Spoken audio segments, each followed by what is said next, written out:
आइए सीधे तस्वीरें दिखाएंगे आपको अयोध्या की, जहां पर सीएम योगी संबोधन करें। क्या कुछ कह रहे हैं आइए सुनवाएं। यहाँ के रक्षक देवता के रूप में तो हनुमान जी महाराज हैं ही, लेकिन अयोध्या के इष्ट देव हमारे मर्यादा पुरुषोत्तम भगवान श्री राम हैं। और राम लला का दर्शन करने के लिए 500 वर्षों के अंधकार को दूर करने के लिए प्रधानमंत्री मोदी जी के नेतृत्व में जो कार्य हुआ है, बहनों और भाइयों, यह सनातन धर्म के इतिहास का एक अत्यंत अद्भुत, अभिनंदनीय ऐसा कार्य हुआ है जिसके बारे में आज के दिन पर तुम कह सकते हैं न भूतो न भविष्यति। हां, आने वाले समय में ये चीजें आगे बढ़ेंगी, लेकिन आज के दिन पर जो लोगों के लिए, पिछली सरकारों के लिए जो असंभव दिखता था, वह प्रधानमंत्री मोदी जी ने संभव बना करके, ये डबल इंजन की सरकार ने डबल स्पीड के साथ चल करके अयोध्या को उसका गौरव प्रदान करने का काम किया है।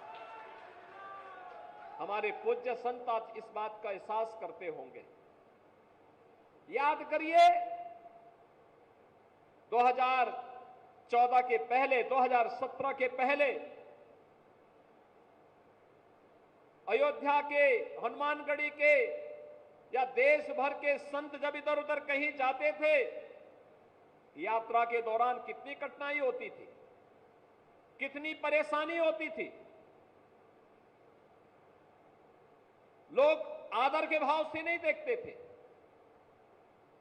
लोगों के मन में सरदार सम्मान का भाव नहीं दिखता था। जो परिचित थे वे भले ही सम्मान दे दे, लेकिन कोई अपरिचित सम्मान नहीं देता था।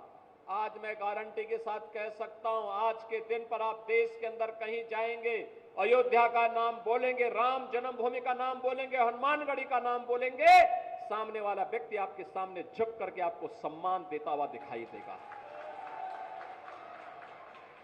अयोध्या के नाम से लोगों के मन में एक नई, उसके चेहरे पर चमक देखने को मिलती है। अयोध्या धाम का नाम सुनते ही अगले व्यक्ति के मन में एक नया उत्साह देखने को मिलता है, एक नया उमंग देखने को मिलता है। कारण है, अयोध्या को यह भव्य स्वरूप देने के, प्रधानमंत्री जी के विजन को जब जमीनी धरातल पर उतारने के लिए हम लोगों ने कार्य प्रारंभ किया, तो मैं अभिनंदन करूंगा अयोध्या वासियों का कि अयोध्या वासियों ने उसका अक्षरशः पालन करने में अपना योगदान दिया। कोई विरोध नहीं, कोई प्रदर्शन नहीं, किसी को कम मिला होगा, किसी को मिल भी गया होगा, लेकिन हमारे भगवान के भव्य स्वरूप को सबके सामने वैश्विक मंच तक पहुंचाने का जो अभियान चल रहा है, इसमें मैं भी अपनी क्षमता के अनुरूप योगदान कर सकूं। अगर सेतु बंध के निर्माण में गिलहरी ने योगदान दिया है, मैं तो मनुष्य हूं, मनुष्य के रूप में ये मेरा भी योगदान होगा। और आज अयोध्या भव्य दिख रही है, आप देख रहे होंगे। अब कोई भी अयोध्या आता है, प्रश्न नहीं खड़ा करता हमारे सामने। मुझे याद है, अयोध्या के विकास के लिए हम लोग चिंतित होते थे। गोरखपीठ का अयोध्या से संबंध आज से नहीं, 3-3 पीढ़ी से अयोध्या आते थे। टूटी फूटी सड़कें, दिन में बिजली नहीं होती थी, रात्रि में भी 3 घंटे 4 घंटे मिल गई गनीमत है।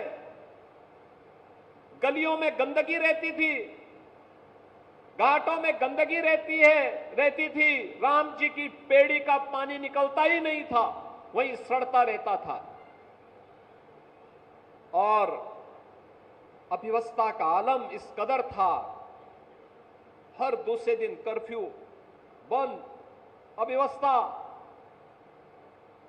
सरकार के स्तर पर अपमानित करने की कार्रवाई, लगातार प्रताड़ना की कार्रवाई। अयोध्या एक गुमनाम सिटी के रूप में अपने अस्तित्व के लिए जूझ रही थी। आज ऐसा नहीं है।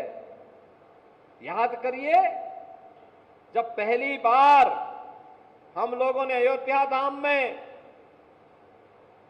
2017 में दीपोत्सव के कार्यक्रम के साथ हम जुड़ने के लिए आए थे।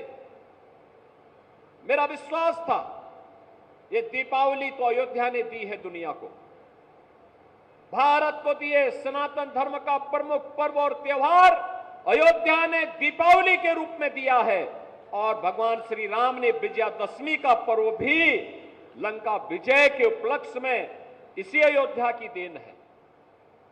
तो लोग जब बोलते थे कैसे होगा, हमने कहा होगा, अयोध्या का वैभव आएगा, जरूर आएगा, कोई रोक नहीं पाएगा। दीपोत्सव के कार्यक्रम के साथ हम जुड़ने के लिए आए थे, और मुझे याद है यहां के सभी पूज्य संतजन एक साथ एक मंच पर आकर के भगवान का अभिषेक करने के लिए उन्होंने भी पूरा योगदान दिया। और आज देखिए आपकी जो कृपा उस समय थी, उसके उपरांत फिर 5 अगस्त 2020 को जब नवंबर 19 में राम जन्मभूमि का फैसला